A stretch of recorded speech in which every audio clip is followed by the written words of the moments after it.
The fluorescent lights in the hallway of St. Vincent's Medical Center flickered with a frequency that made Cale Ridge's jaw clench. He'd already walked 100 laps between the coffee machine and the door of the maternity ward, counting the tiles on the floor. 123. Always 123 if you walk from corner to corner. "Mr. Ridge," a nurse with a sign that read, "Jennifer," approached with a clipboard in hand. "Your wife asks you to come in." The contractions intensified. Cale wiped his damp palms on his jeans. Over the past 8 months, he'd learned to read the facial expressions of the medical staff like he'd once read blueprints on a construction site. That face said, "Everything is going according to plan, but be prepared for the unexpected." Room 314 smelled of antiseptic and something sweet that Cale couldn't identify. Violet lay on the hospital bed, her dark hair sticking to her temples from sweat. She was pale, but her eyes burned with the same stubbornness that had made Cale fall in love with her 4 years ago. "What's up, baby?" He took her hand, surprised at how cold it was. "It hurts." Violet squeezed his fingers during another contraction. "But the doctor says it's okay. Dr. Blaine will be here soon to check on the opening." Cale nodded. Though the mention of that name still gave him a strange feeling, Dr. Atticus Blaine was the reproductologist at New Life, the private clinic that had helped them conceive after 3 years of trying without success. A tall, gray-haired man with impeccable manners and Harvard diplomas on his office wall. Cale remembered shrinking inside every time he walked into that clinic. The marble floor, the crystal chandeliers, the patients in designer clothes. Not his world. "Where does he work his day job?" Cale asked Violet then, after the first consultation. "At this hospital, in the reproductive medicine department," she replied, leafing through a brochure with prices for procedures. "But private practice brings in more money." Now, looking at his wife, Cale tried to calculate how much this miracle had cost them: $32,000 for a year and a half of treatment. 2 mortgages on an apartment, sold-out motorcycle parts, canceled vacations, credit cards maxed out, but it was worth it. He was about to become a father. There was a knock on the door, and Dr. Blaine walked in. Even in his hospital uniform, he looked like he was getting ready for a photo shoot for a medical magazine. Cale noted the way Violet involuntarily fixed her hair. "Good evening, Violet." "Cale?" The doctor nodded at them both, but his gaze lingered on his wife a little longer. "How are you feeling?" "Contractions every 4 minutes." Violet tried to smile. "Ready to meet our baby?" "Let's take a look." The doctor put on his gloves. Cale turned away, as he always did during examinations. He felt uncomfortable being present, even though Violet insisted he should be there for the birth. "This is our baby," she'd said. "Ours. 5 centimeters dilated," the doctor announced, removing his gloves. "Progress is good. I think we'll start the active phase in a couple hours." "And the baby?" Cale couldn't resist asking. "Is the heartbeat normal?" "It's great. Strong baby." Dr. Blaine wrote something down on the chart. "By the way, Violet, did you remember to bring those tests we talked about at the last appointment?" Violet glanced quickly at Cale, then back at the doctor. "Yes, they're in the bag. But are they important right now?" "It's better to have all the data for a complete picture."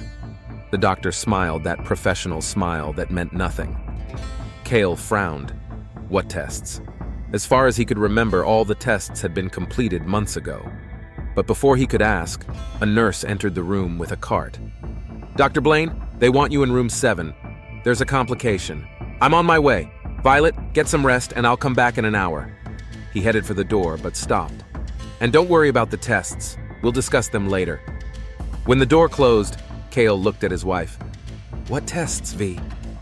"Nothing much." She turned away to the window. "Standard tests. But we had all the tests we needed back at the clinic. Why do we need more?" "Cale, please."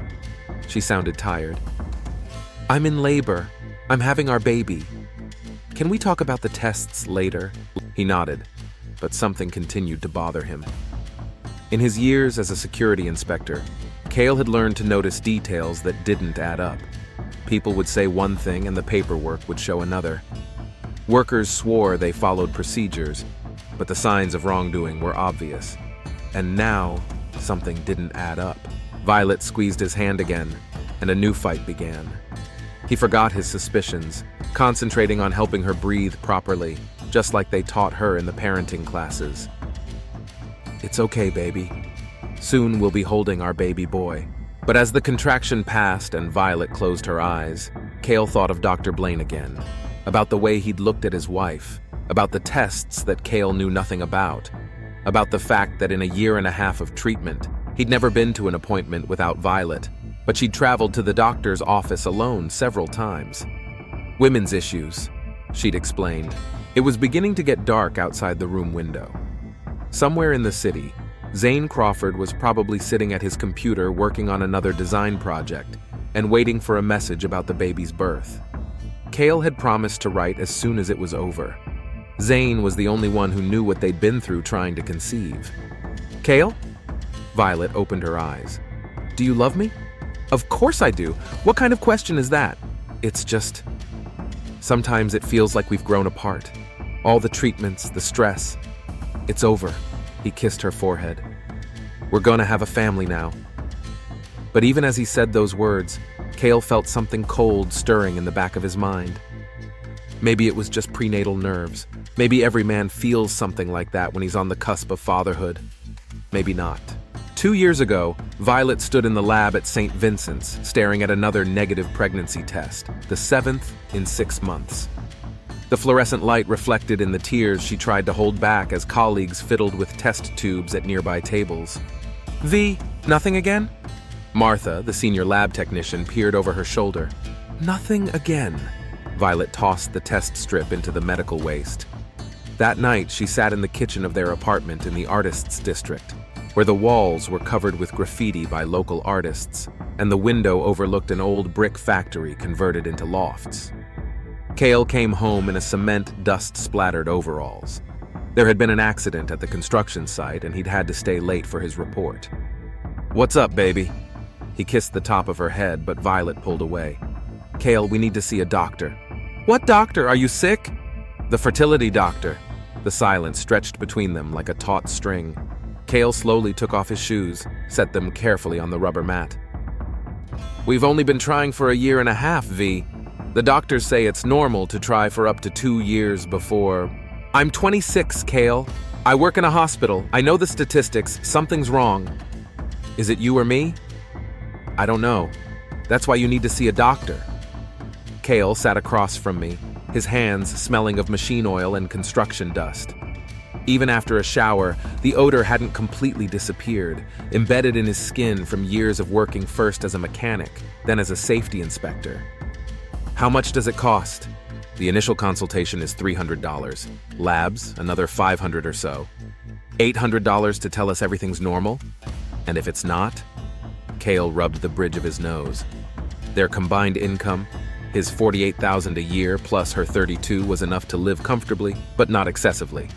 Every month they saved a little for a down payment on a house, dreamed of a backyard where their kids would play on swings. "All right," sighs. "Let's find the best doctor in town." Dr. Atticus Blaine was taking appointments at the New Life private clinic in the business district. The marble floor in the lobby reflected the light of crystal chandeliers, and classical music played in the waiting room. Violet was leafing through a glossy magazine on healthy living, and Cale felt as if he'd accidentally wandered into the museum in his work clothes. "Mr. and Mrs. Ridge?" A receptionist in an impeccably pressed suit smiled at them with polite distance. Dr. Blaine's office was larger than their bedroom. Diplomas from Harvard, Yale, and Johns Hopkins Medical Center hung on the wall next to pictures of happy families with children. "Thank you, Dr. Blaine, for our miracle," was written on one of them. "So," the doctor studied their medical records. "A year and a half of trying, regular cycle, no obvious problems. Tell me about your lifestyle." The next hour passed discussing the intimate details of their lives. Cale blushed when answering questions about frequency of intimacy, but Violet kept it professional. After all, she worked in the medical field. "I recommend starting with some basic tests." Dr. Blaine scribbled something in a notebook. "Spermogram for you, Mr. Ridge. Hormone profile for your wife. Pelvic ultrasound." If we don't find anything, we'll move on to more detailed tests. How much will that cost? Cale tried not to look at the price tag on the table. A basic exam is about $3,000. If IVF is needed, 12 to 15 per attempt. Cale felt his insides tighten. $15,000. That was half his annual salary. Hey, are there any assistance programs? An installment plan? Dr. Blaine smiled the smile he'd probably smiled hundreds of times. Sure. We work with several loan companies that specialize in medical loans. They were silent on the way home. Violet looked out the window at the storefronts, cafes, and office buildings whizzing by. This city was full of people who could easily spend $15,000 on a vacation or a new car. But for the family of a security inspector and a lab technician, it was a lot of money. We'll manage, Cale said as he parked in front of their house. How? We'll take out a loan against the apartment. We'll give up vacation time. I can work part-time on the weekends. Violet turned to him. Cale, what if it doesn't work? What if we spend all this money and there's still no baby? Then we try adoption, which we have to pay for too. Then the two of us would be happy together. But Violet already knew she couldn't be happy without a baby. She saw it in her coworkers' eyes when they talked about their children, felt the emptiness inside every time she walked past the playground. Motherhood wasn't just a desire. It was a need as acute as hunger or thirst. The tests showed a problem. Cale had oligospermia, low sperm concentration. Fixable, Dr. Blaine said, but it will take time and patience. The next 8 months became a merry-go-round of doctors' offices, tests, procedures.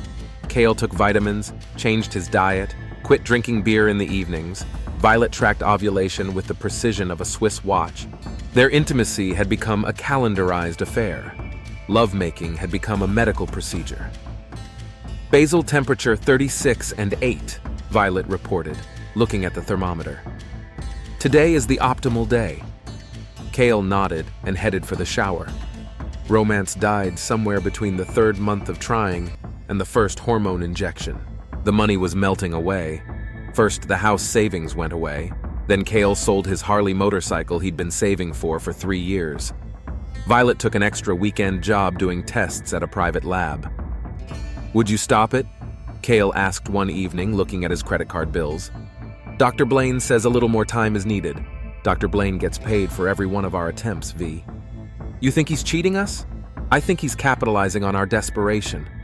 But Violet was already too deep in the process to stop. Every negative test was seen as a personal failure. She began avoiding girlfriends with children, stopped going to family gatherings where questions about plans for children were inevitably asked. Dr. Blaine suggested IVF after a year of failed attempts. Your case is ideal for the procedure, he explained, showing charts and statistics. At your age and diagnosis, you have about a 40% chance of success on the first try. What if it doesn't work? Cale asked questions Violet was afraid to say out loud. Let's try again. Sometimes it takes 3 or 4 tries. $60,000. Cale did the math in his mind and felt dizzy. We need time to think. Sure, but not too long. Time is our greatest enemy in this case. In the car, Violet was crying. Quietly, almost silently, but Cale could see her shoulders shaking. V, look at me. I can't take it anymore, Cale. I'm going crazy. Every month I get my hopes up and then it all falls apart. Then let's stop. No. She looked up, and he saw a determination in her eyes that frightened him. I'll give it another try. If it doesn't work, then let's stop. Cale took out a second mortgage on the apartment. The money was at 20% interest, but it was the only way to raise the amount he needed. The IVF procedure took place in January. The 2 weeks of waiting seemed like an eternity to Cale. Violet hardly spoke, just lay on the couch and stared at the ceiling. The test came back positive. Congratulations, Dr. Blaine smiled as he looked at the test results. All the numbers are excellent. I'll see you in 2 weeks for the first ultrasound. Cale hugged Violet right in the doctor's office. They both cried, from relief, joy, exhaustion. The 1.5 years of struggle was finally over. We did it, baby, we did it. But even in that moment of triumph, something bothered Cale.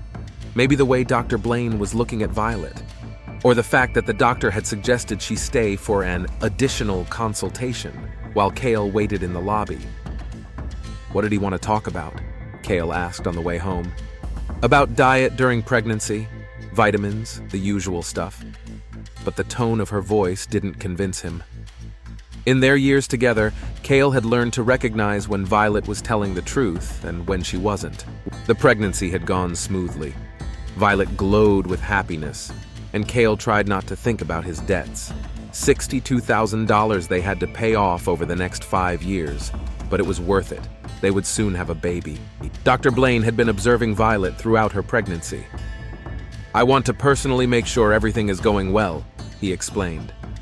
Cale thanked fate for such attention, unaware that some of the doctor's visits were happening without his knowledge. "Where have you been?" he asked one day when Violet came home later than usual. "At Dr. Blaine's, routine checkup. But you were with him last week. He wants to check on the baby more often. We've waited so long for this baby, Cale.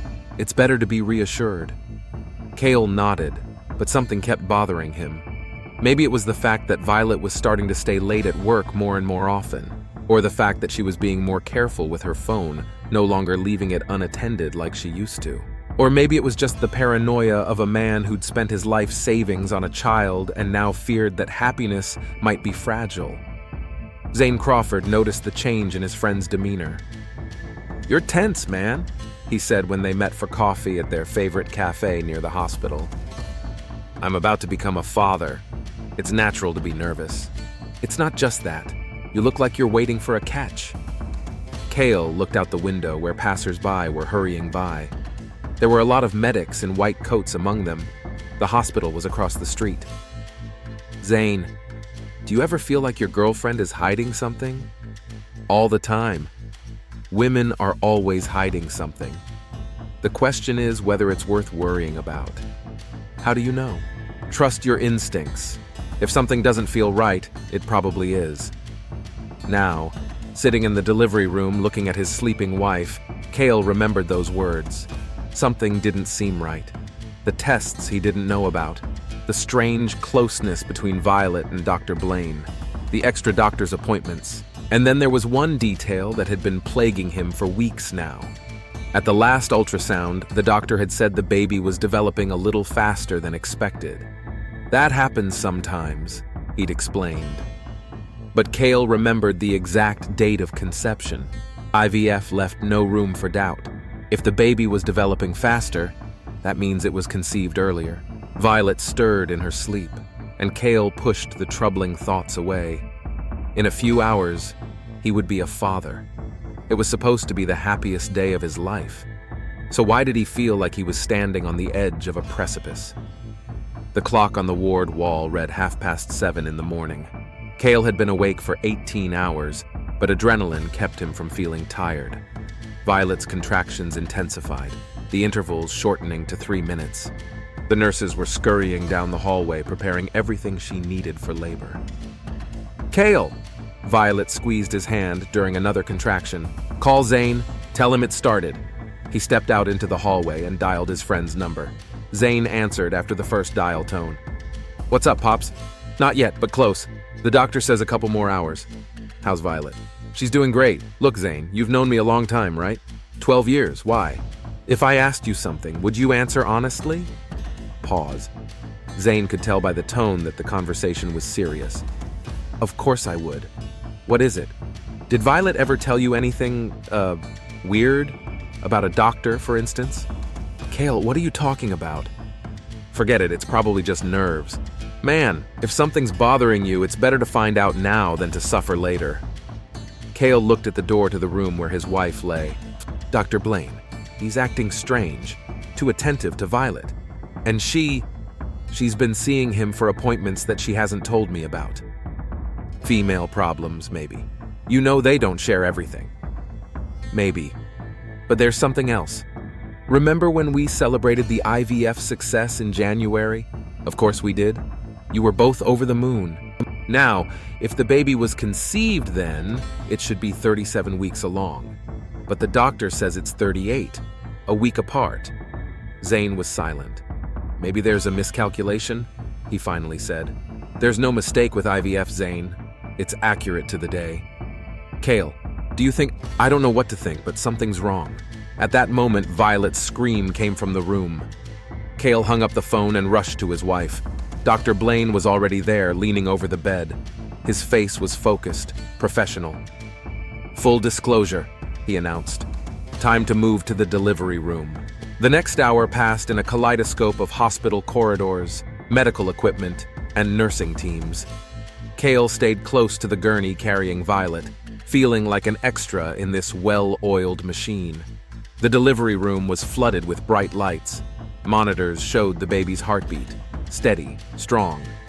Violet was moved to the delivery table, and Dr. Blaine took his seat. "Okay, Violet," he said, putting on sterile gloves. "The next time you have a contraction, start pushing." Cale stood at the headboard of the bed, stroking his wife's hair. She was pale with fatigue, but determination burned in her eyes. "I see the head," Dr. Blaine exclaimed. "Just a little more, Violet." "Come on, baby," Cale whispered. "You can do it." But something else caught his attention. On the nightstand next to the medical instruments was a file folder. On top, he saw an analysis form with Violet's name on it. And the date, 3 weeks ago. Cale frowned. 3 weeks ago, he knew his wife's schedule exactly. She worked in the lab all day, and in the evening they watched a movie at home. When had she had time to take the tests? "Another effort!" Dr. Blaine's voice brought him back to reality. Violet screamed, tensing her whole body, and the baby was born. "A boy!" the doctor announced, lifting the tiny body. Cale felt his heart ready to jump out of his chest. His son. He and Violet had created a new life. All the hardship, all the money, all the worry, it wasn't for nothing. But when the nurse placed the baby on Violet's chest, Cale saw something that made him freeze. The baby had dark hair, very dark, almost black. Both Cale and Violet had light brown hair. Cale remembered from his high school biology class that dark color dominates light color. But both parents with light hair couldn't give a dark-haired child. Or could they? "What a beautiful boy," Dr. Blaine smiled. But Cale noticed that the doctor was avoiding his gaze. "Doctor," Cale tried to speak calmly, "is the hair color? Is that normal?" "What do you mean? We have blonde hair and he has—" "A newborn's hair color often changes in the first few months of life," Dr. Blaine answered quickly. "It's perfectly normal." But something in his tone seemed unnatural to Cale. Too hasty, as if the doctor was prepared for the question. The nurses took the baby away for primary care, and Violet was moved back to the room. Dr. Blaine lingered, writing something down in the medical chart. "Doctor," Cale approached him, "can I ask you a question?" Sure. These tests that Violet took, can you tell me what they were?" Dr. Blaine looked up from his papers. "This is confidential medical information, Mr. Ridge. I can't discuss it without the patient's consent. I'm her husband. However, there are rules of confidentiality." "Uh-huh. Okay. Another question then. The gestational age. You said 38 weeks, but by my calculations, it should be 37. Dr. Blaine closed the folder and looked at Cale carefully. "Mr. Ridge, the birth of a child is a stressful event for a father. Sometimes men begin to question things that shouldn't be questioned. That doesn't answer my question. The timing of pregnancy can vary. Plus or minus a week is normal even with IVF. Plus or minus a week in a procedure where the day of conception is known for sure." Dr. Blaine stood up, signaling the end of the conversation. "Mr. Ridge, you have a healthy son. I recommend you focus on that, not conspiracy theories." He left the room, leaving Cale alone with his growing suspicions. Violet was asleep, exhausted from labor. Cale sat in the chair next to the bed, looking out the window at the morning city. People were rushing to work, unaware that someone's life was falling apart in one of the city hospital rooms. Violet's cell phone lay on the nightstand. Cale never checked other people's phones, considered it a violation of privacy. But now, he picked up the device. The screen was locked with a password. Cale tried the date of their wedding. It didn't work. Violet's birth date, also no. And then it hit him. He entered the date of his first visit to Dr. Blaine, the phone unlocked. His hands shook as Cale opened the messages. Most of the correspondence was with him, with girlfriends from work. But there was a separate string of messages with the contact AB Atticus Blaine. The first message was dated a year and a half ago, shortly after treatment began. "Thank you for the counseling today. You've given us hope. Glad to have been of help. See you next week." For a few months, the correspondence was formal, professional. But then the tone began to change. "Thinking about our conversation, you're right. Cale doesn't understand what I'm going through. Not all men are capable of empathy in situations like this. Sometimes it feels like I'm losing my mind. It's good to have someone who understands, always willing to listen." Cale flipped through the messages, feeling something cold spill over his chest. The correspondence was getting more and more intimate. "I can't sleep, thinking about our conversations. And I think about you. Cale's asleep. Can we talk?" "Sure, give me a call." And then, 8 months ago, "What happened in the office today? Was it a mistake?" "No, no mistake. I feel terrible, but I can't stop." "You don't have to blame yourself. What's happening between us is natural." Cale stopped reading. He didn't need to see the rest. It had all become clear. His wife was cheating on him with a doctor. The doctor they'd entrusted their dream of a child to. A doctor they had paid $60,000 to help. And the baby? Cale looked at the sleeping Violet. The face he'd loved for 4 years seemed alien. How long had this been going on? When had it started? And most importantly, whose baby had been born an hour ago? He scrolled through the correspondence to the most recent messages. "Test results are in.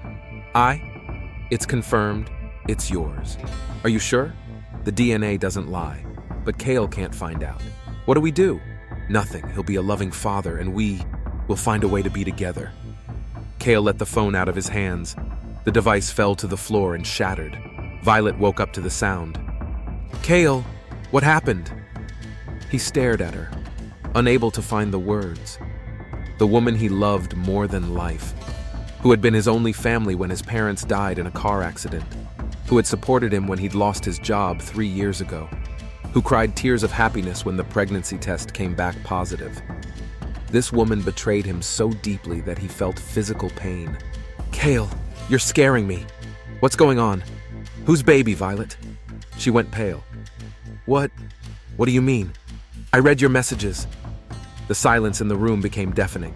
Cale could see the various emotions flashing in his wife's eyes. Shock, fear, despair, and then relief. "Cale, how long has it been?" "What? How long have you been sleeping with him?" Violet covered her face with her hands. 8 months. "Since you started treatment?" "No. At first he understood me. You were working all the time, trying to earn money for your treatments, and I was alone with my fears." Atticus listened, supported me. "Atticus?" Cale felt a burning inside. "You call him by his name?" "Cale, please." "Is the baby his?" A long pause. "Yes." The word fell between them like a sentence. "Was the IVF a fake?" "No. We really tried, but it didn't work. And then Atticus and he got you pregnant." "I didn't plan it, Cale. It just happened." "When did you realize?" "The tests. The ones you asked about. The DNA test." Cale stood up and walked to the window.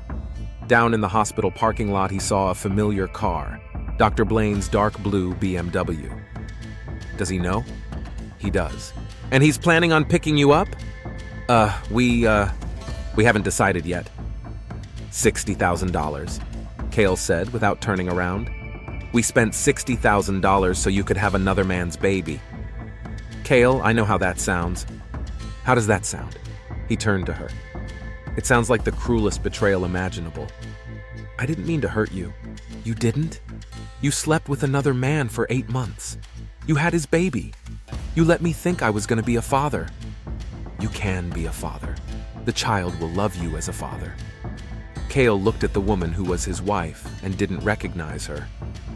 "Do you think I can look at the baby every day and not see it?" "In time." "No." Cale headed for the door.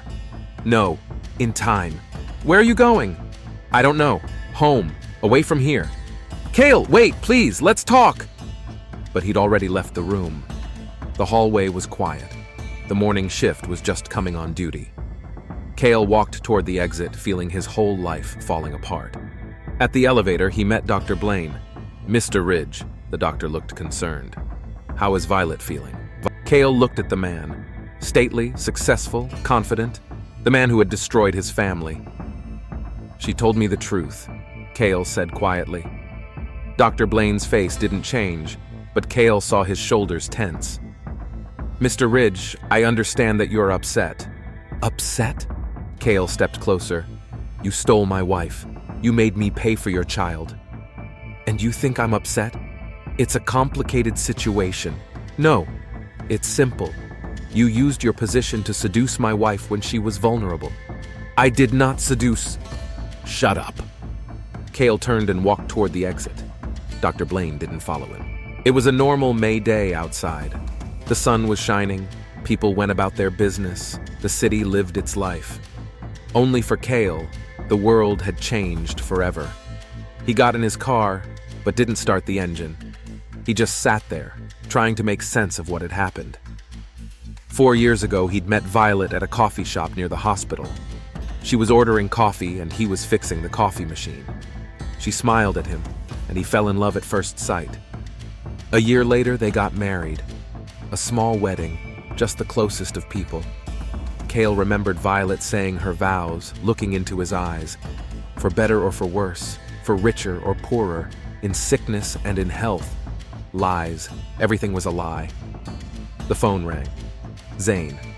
"What's up? You're born?" "Yeah, congratulations. Boy or girl?" "Boy." "Why aren't you happy? You sound weird." Zane. "He's not mine." Pause. "What do you mean?" "Violet cheated on me with a doctor. He had the baby with him." "Damn it, Cale, are you sure?" "I read their correspondence. They did a DNA test." "Where are you now?" "In the hospital parking lot." "Don't move. I'm on my way." "You don't have to." "Cale, you shouldn't be alone right now." I need time to think." "Then come to my place. Don't be alone. It's not a good idea." Cale looked up at the hospital building. Somewhere out there, in one of the rooms, lay the woman he thought was his wife, and the child he had waited 9 months for, but who would never be his son. "All right," he said. "I'll be there." But instead of starting the car, Cale went back to the hospital. He needed to talk to Violet again, find out if there was anything he could do to fix it, or to make sure definitively that their marriage was dead. He didn't realize he was making a decision that would change many people's lives forever. The elevator ascended to the 3rd floor with agonizing slowness. Cale stared at the numbers changing above the doors, 1, 2, 3, and felt each heartbeat echo in his temples. In his jacket pocket was a gun, an old Smith & Wesson .38 that he'd bought 2 years ago after a series of robberies in their neighborhood. Violet had been against guns in the house then, but Cale had insisted. "For protection," he'd said. Now he didn't realize himself why he'd taken it from the glove compartment of the car. The 3rd floor corridor greeted him with the familiar hospital silence. It was early Tuesday morning, the quietest time on the ward. The nurses were preparing medications for morning rounds. The doctors were reviewing the results of the night's tests, a routine that would soon be broken forever. Room 314. The door was ajar. Cale stopped at the threshold, listening. Inside, someone was talking in quiet voices. He recognized Violet's voice, worried, pleading, and a second voice, a man's. Dr. Blaine. "Couldn't just disappear," Violet was saying. "He knows the truth." "Calm down. It can be worked out," the doctor replied. "Cale is a reasonable man. When the initial shock wears off, he'll realize what's best for everyone. And if he doesn't, then we'll go with Plan B." "What Plan B?" "Divorce, child custody. I have good lawyers." Cale clenched his fists. They were planning his future like he was an inanimate object, a property that could be rearranged at will. "Atticus, I'm not sure." "About what? About us?" "Violet, we love each other. We have a son. What more do you need?" 4 years of marriage to Cale. That can't be erased that easily. "Marriages end every day. You're not the first woman to realize you married the wrong man." Cale pushed open the door and walked in. Dr. Blaine stood at the window, still as immaculate in his white coat. Violet lay in bed. pale but no longer looking exhausted from labor. There was something intimate between them, an invisible bond that excluded the rest of the world. "Go on," Cale said. "Don't pay any attention to me." Dr. Blaine turned around. There was no shame or remorse on his face, only mild irritation at being interrupted. "Mr. Ridge, I thought you'd left. I changed my mind. I wanted to hear how you were planning my future." "Cale," Violet tried to sit up in bed. "We were just talking. I heard what you were talking about." Cale closed the door behind him. "Plan B, good lawyers, marriage to the wrong person. We didn't want you to hear it that way," Dr. Blaine said. "How did you want to hear it this way? In a letter from a lawyer?" "Cale, be reasonable." The doctor stepped closer. "The situation is difficult, but not hopeless. We can find a civilized solution." "A civilized solution?" Cale drew his gun and held it along his body, not pointing it at anyone yet. "Is that when I walk away quietly and you live happily ever after with my money and my wife?" Dr. Blaine took a step back. "Let's calm down and talk like adults. Grown men don't fuck other people's wives in medical offices." "Cale!" Violet exclaimed. "Cale, what? I have no right to be angry? 4 years of marriage, a year and a half of trying to conceive, $60,000 in debt, and all that time you've been fucking him. It's not that simple." "No, Violet, it is that simple." Cale raised his gun, but he wasn't aiming it yet. "You chose him. The moment you first went to bed with him, you chose him." "I didn't plan for this to happen." Tears streamed down her cheeks. "It just happened." "Happened? 8 months isn't a happening. It's a choice. Every day, every time you texted him, every time you met him, it was a choice." Dr. Blaine moved slowly toward the panic button on the wall. "Don't!" Cale turned the gun in his direction. "Stay where you are." "Mr. Ridge, you don't want to do anything rash." "Rash?" Cale grinned. "You know what's rash. Trusting a doctor, spending all my savings on fertility treatments, believing my wife loves me." "I love you!" Violet screamed. "Cale, I love you!" "No." He looked at her with cold clarity. "You love the idea of me. A husband who works like an ox to pay for your dreams, who doesn't ask too many questions, who believes every word you say. That's not true, is it? What is true is that you never planned on telling me about the baby. You and he were gonna let me raise his son, thinking it was mine. We haven't decided yet. We have. I read your messages all the way through. Cale will be a loving father, remember?" Violet covered her face with her hands. "And you know what the most painful part is?" Cale continued. "Not that you cheated. Not that the baby isn't mine. The most painful thing is that I would have loved him. I would raise him as my son and he would call me daddy and you would know it was a lie." "Cale, please." "How many years, Violet? How many years did you plan on screwing with my head?" "We didn't plan..." Another lie. Cale turned to Dr. Blaine. "And you? How did you feel when I thanked you for your help? When I shook your hand, telling you that you saved our marriage?" The doctor was silent. "Answer me." "Yeah." I was embarrassed. "Awkward?" Cale stepped closer. "Were you embarrassed to get my money for impregnating my wife?" "Cale, stop!" Violet tried to get out of bed. "Please put the gun down." "Why? So you can call security and make me leave? So Dr. Blaine can sue me for threatening you?" "No one's gonna sue." "Yes, you will. As soon as I leave this room, you will call the police. You're gonna tell them I made death threats. And you know what? You'll be right." The silence in the room became absolute.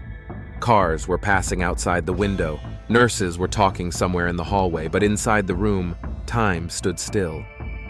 "Cale," Violet said very quietly, "I know I hurt you, but you don't have to kill anyone. We can work this out." "How? Will you come back to me? Will you leave him?" Pause. I can't." "Why not?" Because I love him." The words hung in the air like a sentence. "And me?" Another pause, even more painful. "I thought I did. But what I feel for Atticus, it's different, more intense." Cale nodded as if he'd expected that answer. I see. He looked at Dr. Blaine. What about you? Do you love my wife? Yes. Enough to marry her? Yes. To raise a child? Sure. Good. Chuckles. Cale turned back to Violet. Then I have a proposition. What's that? I'm leaving. Now. Forever. Divorce, property division, alimony, whatever, but on one condition. What's that? You pay back the money for the treatment, all 60,000 of it.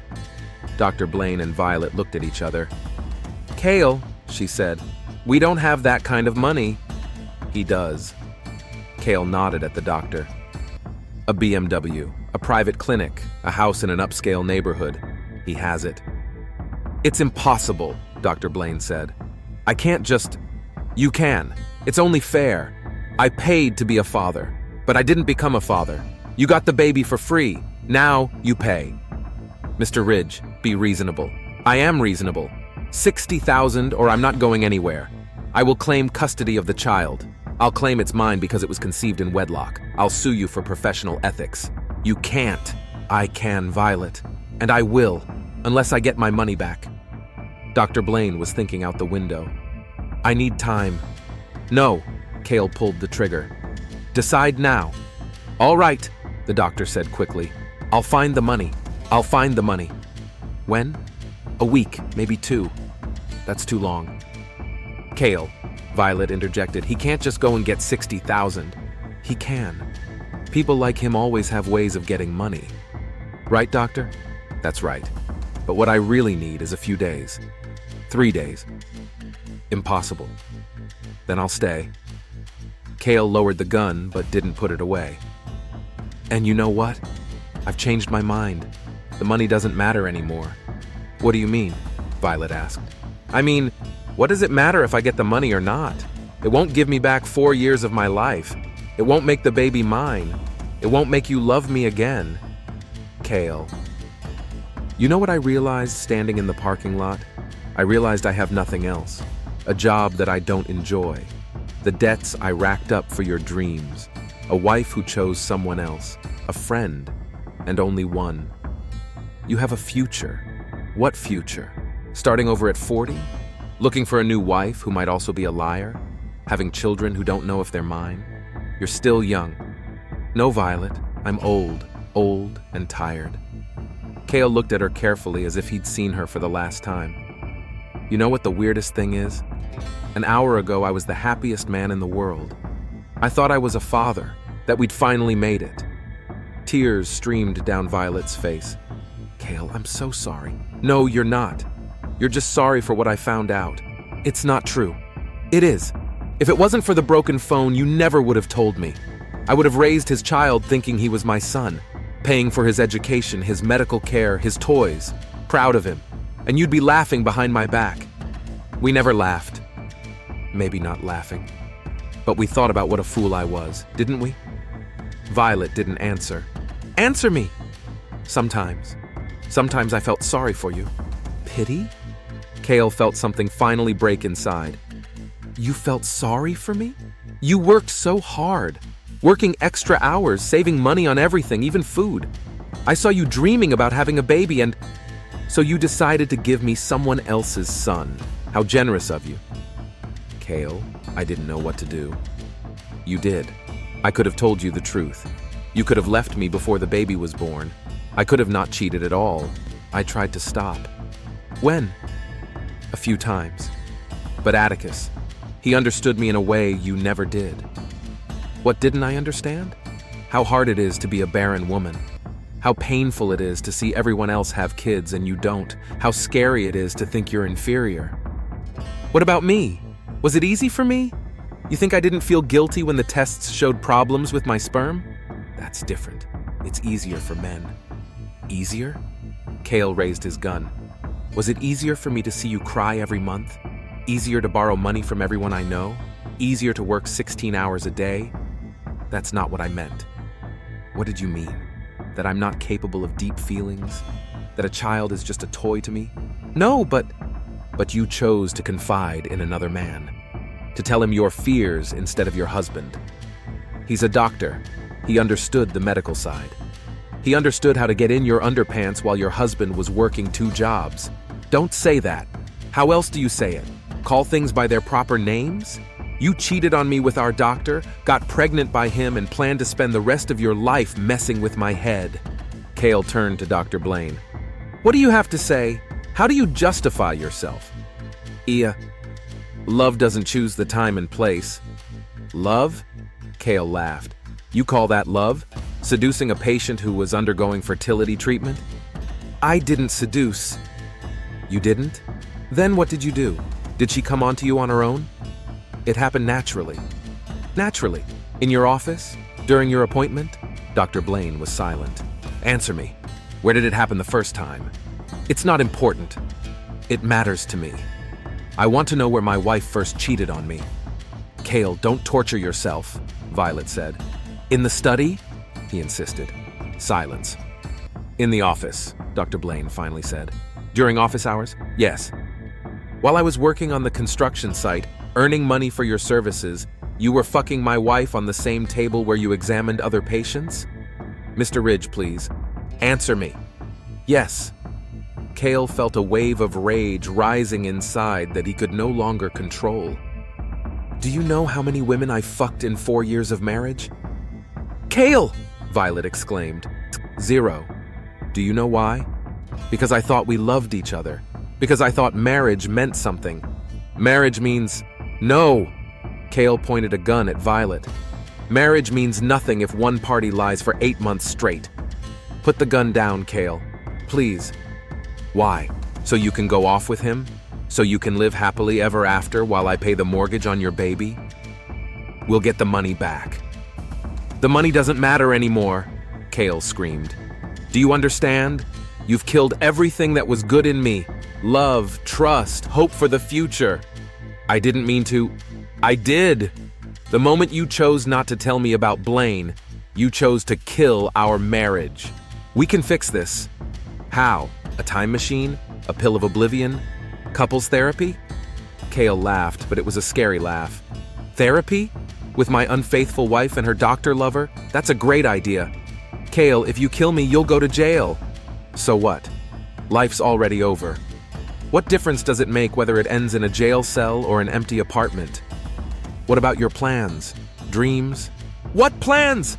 All my plans were about you. The house, the kids, the family. It's all dead. Cale approached the bed. The gun trembled in his hand. One last question, Violet. What was it? If I hadn't found out, would you ever have told me? Long pause. I don't know. Yes, you do. Answer me honestly, for the first time in 8 months, honestly. I guess, no. Thank you for being honest. Cale raised his gun. Cale, no! Dr. Blaine screamed. Goodbye, Violet! The shot rang out in the silence of the room, echoing off the walls. Violet cried out and collapsed on the bed. Blood began to splatter across the white sheets. Dr. Blaine rushed to the panic button, but Cale stopped him with a second shot. There's no need to run anywhere, Doctor. It's all over. He lowered the gun and sat down in the chair next to the bed. The corridor filled with screams and stomping feet. Someone was pounding on the door. Mr. Ridge, open the door! Cale looked at his wife's body, and for the first time in hours felt at peace. The pain hadn't gone away, but it had dulled. It was as if the gunshots had taken away something that was tearing him up inside. The door was broken down. Hospital security burst into the room, followed by the nursing staff. Cale didn't resist as they twisted him. He just sat there staring at what was left of his life. Call the police, someone said, and CPR. But it was too late for CPR, just like it was too late for anything else. Chapter 5. After the shooting. Summary. Cale Ridge shot and killed his wife, Violet, and Dr. Blaine in the delivery room after discovering their affair and the fact that the newborn baby was the doctor's son. The killing took place at St. Vincent Medical Center Tuesday morning. Cale did not resist arrest. Story.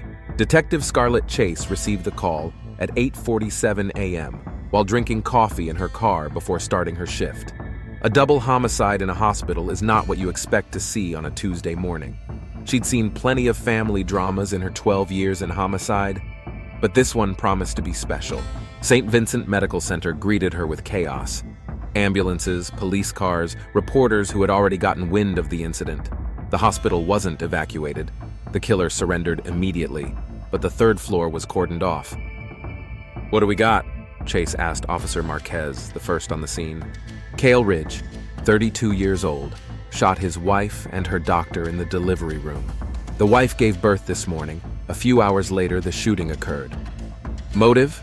Treason. The baby was the doctor's, not the husband's.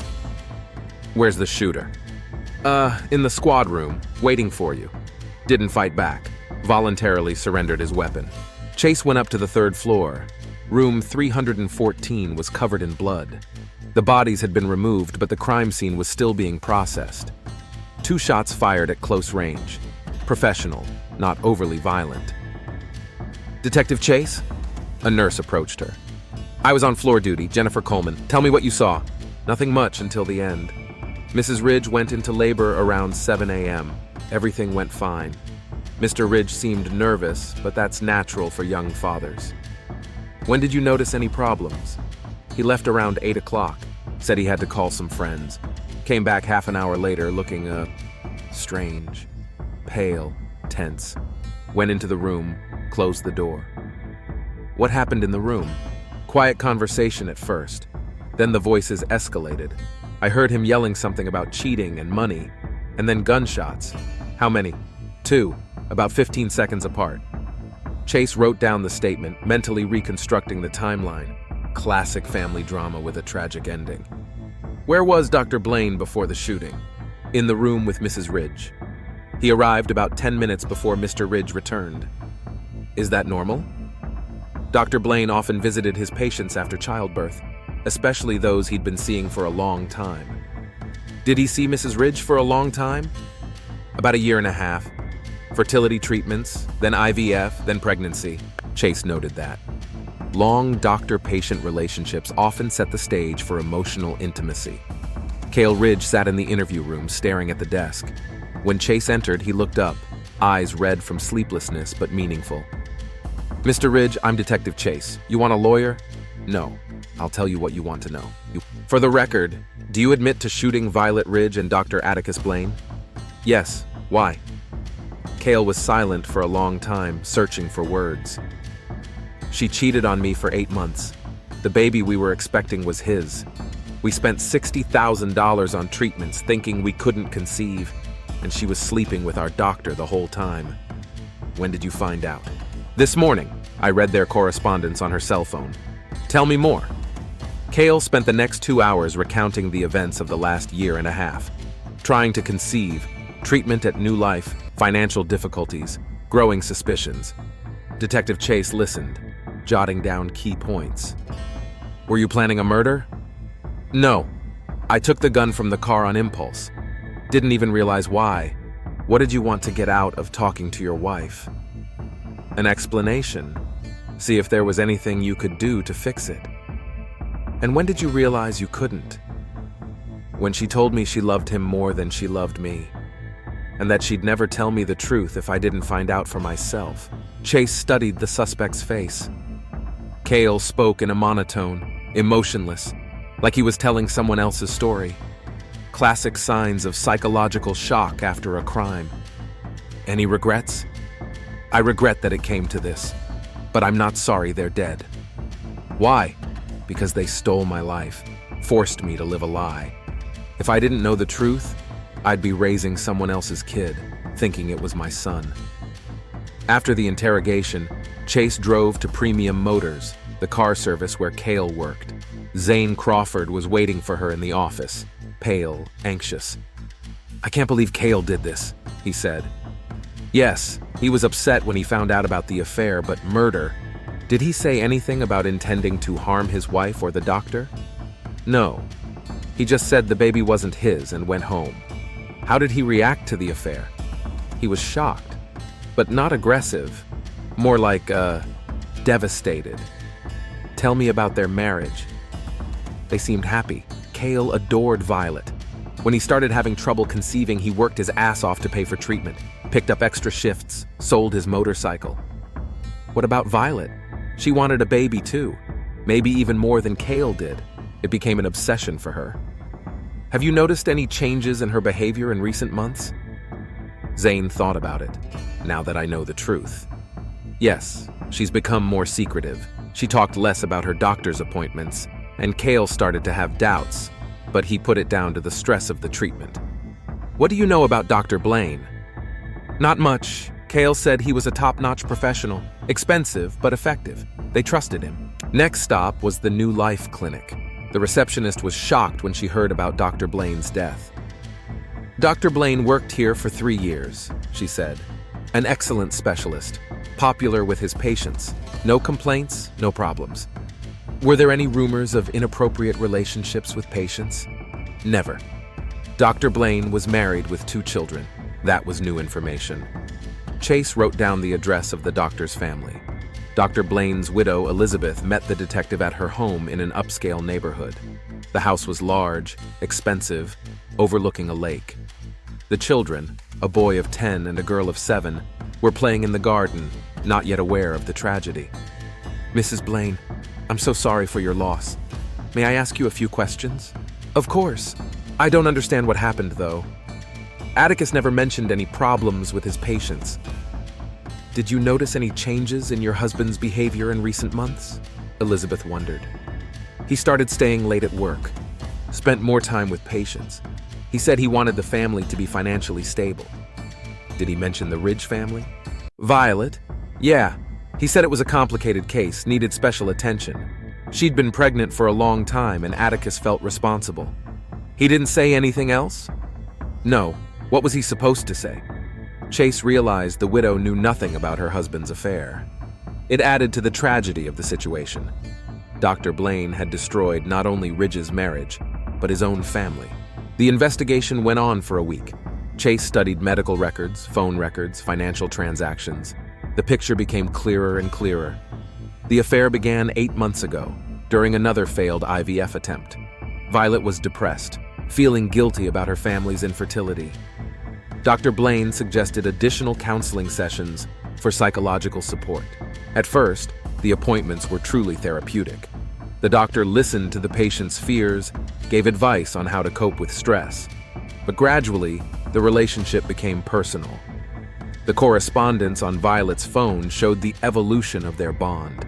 From formal medical issues to discussions of family problems, from emotional support to declarations of love. The pregnancy came naturally during one of their appointments at the doctor's office.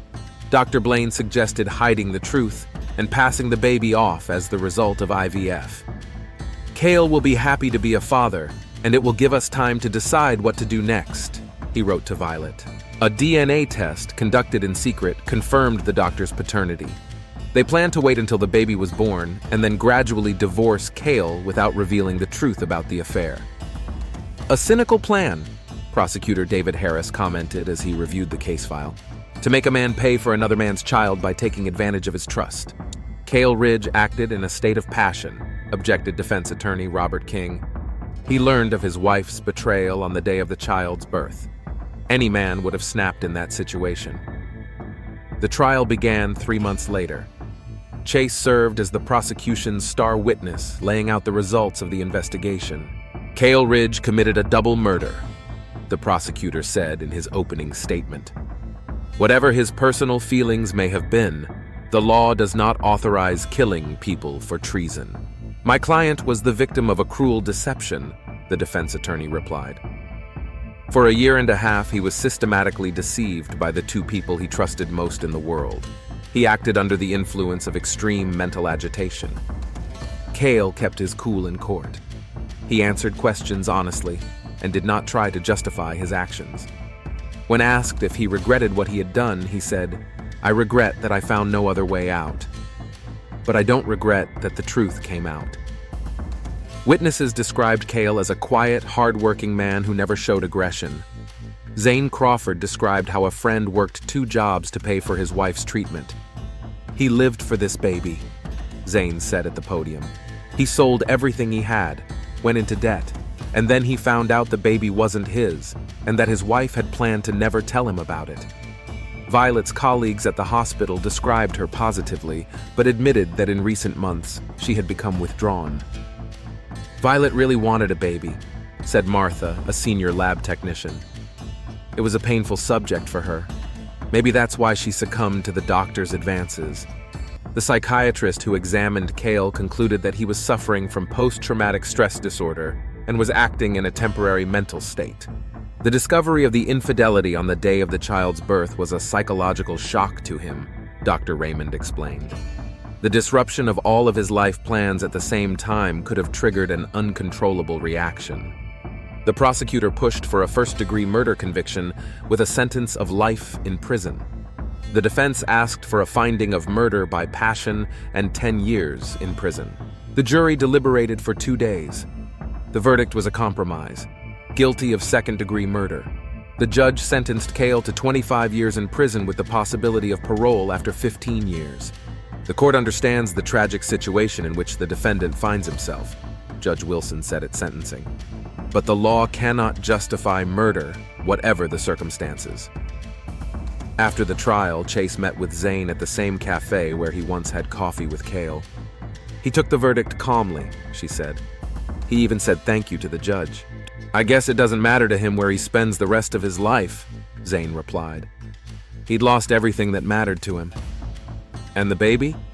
Left an orphan. Dr. Blaine's parents want to take him away, but for now he's in foster care.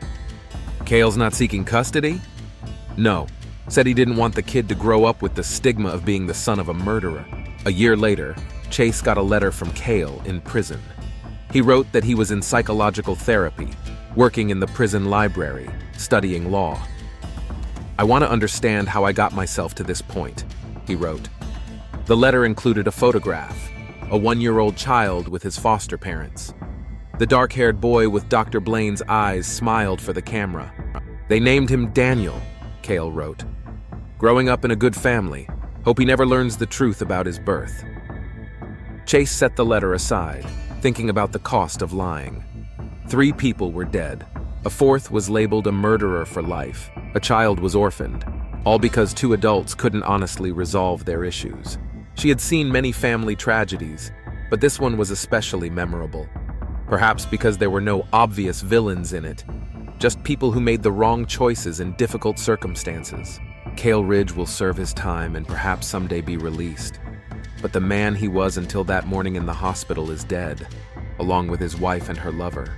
And the child will grow up not knowing the tragedy his birth brought into the world. The story is over, but its effects will last for decades.